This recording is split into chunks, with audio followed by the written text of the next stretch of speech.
Hi, and in today's tutorial I'm going to be showing you how to create your own bar chart or bar graph in Word, and also how to turn it into a picture that can be resized to suit your needs. So for this demonstration I'm just going to have 6 bars in my chart. So I'm going to go to Insert, Table, click on the drop down. So select the amount of denominations you want down the side and then just add 2 to the bottom. And then we're going to go across 6 and add 2 as well for the digits at the end. So we're going to go to 7 by 8 and we'll insert that table.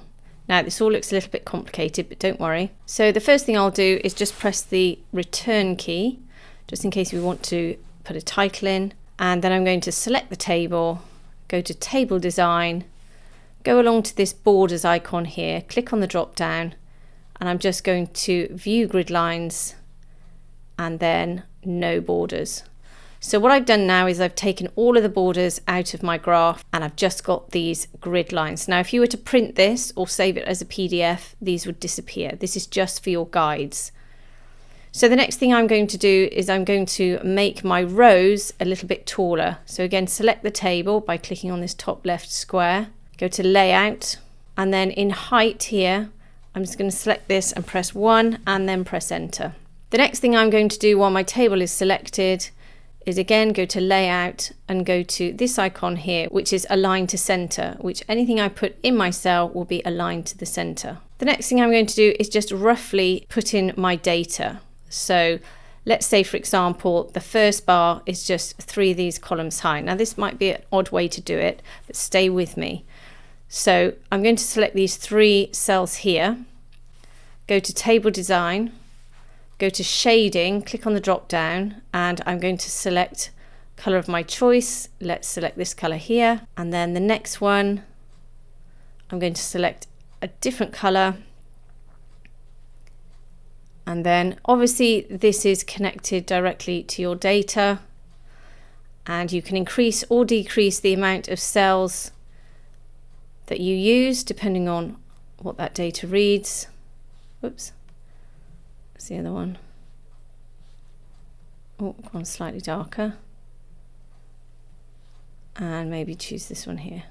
Okay, so we've got the main body of data into our table. The next thing we need to do is to pull over some of these columns. So what I'm going to do is hover my cursor over here and I'm going to pull this column over here. And in this column, I'll be getting my markers. So for example, 1 to 6 in this case. Then again, I'm going to move this one all the way over, and this is just going to give us a little digit or a little notch that will point towards our number or indeed our text over here. By doing that, you can see I've nudged this column here and it's much bigger than the rest. So all I need to do is select the rest of those columns, go to Layout and go to Distribute Columns and click. And then it will make all of those columns equal again. So under here, I'm firstly going to put my text. Once I've done that, I'm going to put all my digits in here. Now, in order to do that, we're going to have to split all of these cells here. Let's just zoom in. And the reason is because if we type the number in here, you can see it doesn't line up with the lines of your chart. So what we need to do is split the cells. But before I do, I'm just going to move all of this text down. And then I'm just going to add some more shading to these. I just made a mistake. There we go. So now we're going to split these cells. So place your cursor in the cell, go to Layout, Split Cells. So we want to reduce the column number to 1. We still only want 1 column, number of rows to 2, and click OK. And then again, you do exactly the same with each and every cell. Now the reason we've done that is because we now need to merge the cells where your data lines cross. So select these 2 cells here because my first data line runs along here. Go to merge those cells, and then you can enter your number. And as you can see, that number will now tally with this bar here, that would be the little pointer on the side of the graph. Then we'll do the same with these 2. Now when you get to the top one here, you can add a row on top, select this cell here, make sure you're on layout, go to insert above, and again we can select these two, then we can merge them and we can put number 6 in. If you get this shading here, just select it, go to table design, go to shading and select no color. Once we've got all of our data in, we can now put all our lines in. And the way in which we do that is go to table design here, and then you've got this section here where you can place all your border lines. Now you can change the weight of your border lines if you want to by using this tool here, and you can also change the look of those border lines if you choose to. So at the moment we've just got the default, and there's 2 ways you can do this. So I can select, for example, if I want the line to run across here, I can select these cells here, and I can go up to the borders, click on the drop down and select top border, and that will place a line at the top of these cells here. Equally, I can select these cells here and again go to borders, and this time select right border, and once again it will put the right border in to these cells here. So those are the 2 lines there, and if I just go to grid lines and switch them off, you can see I've now got those 2. Let's just deselect the table. You can just see those 2 lines that have appeared there. So again, if we want to put the little notches in, let's just go and switch our grid lines on again, and we can use the painter tool. So we can go to select the table. If you don't select the table, your 2 tabs won't appear at the top here. So I want a line to go between these 2 here. So you can go to this border painter here and click on it, and then you can just cross over that line. Now sometimes this will work and sometimes it won't. So it's not going to work for us here. So deselect it by clicking back on that icon. We're going to select these 2 cells here, go to borders, and then go to inside horizontal border and click. And you can see now that line's appeared.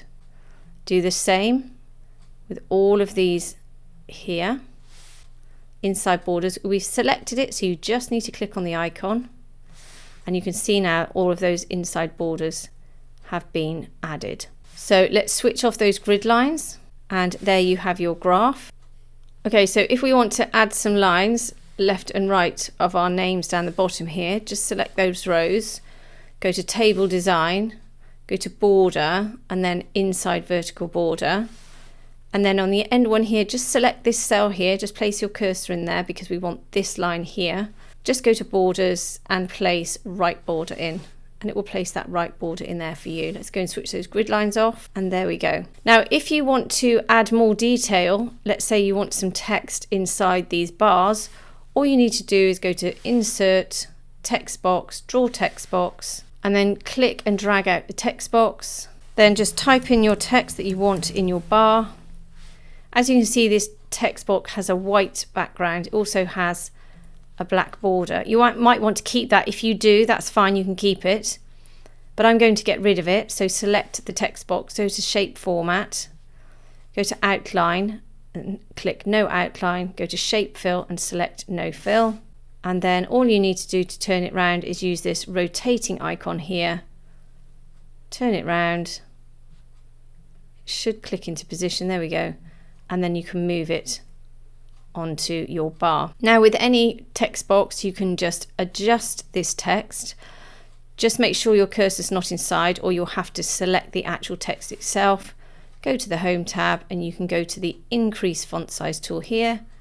You can obviously change the font and also the font color.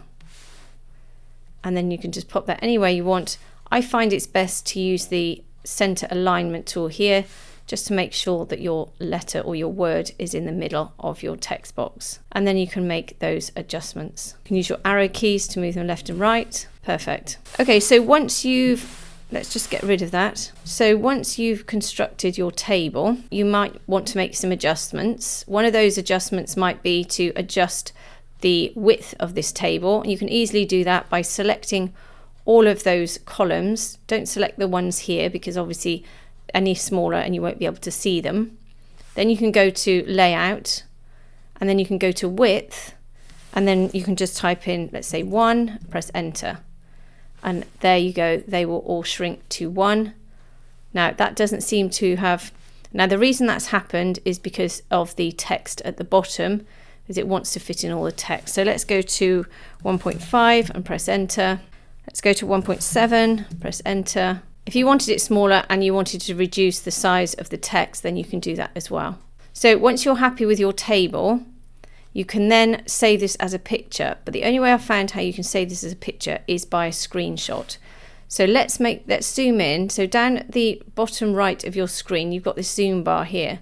So if you zoom in as much as possible, make it as big as possible on your screen. Now let's move that cursor down out the way, so we don't want that in our screenshot.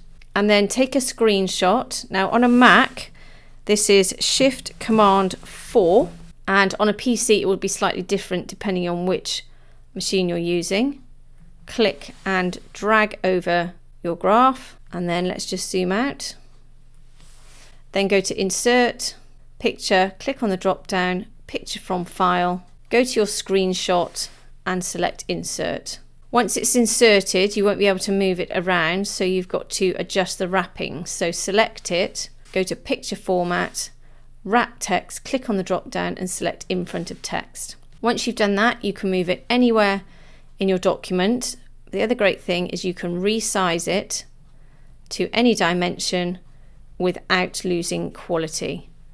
This is effectively now a picture or an image, so you can wrap your text around this graph if you want to, and you can also put some text below it as well. The only downside to this is that you can't adjust it, so if you do need to make adjustments, you will have to make an adjustment to the original graph and once again save that as a screenshot.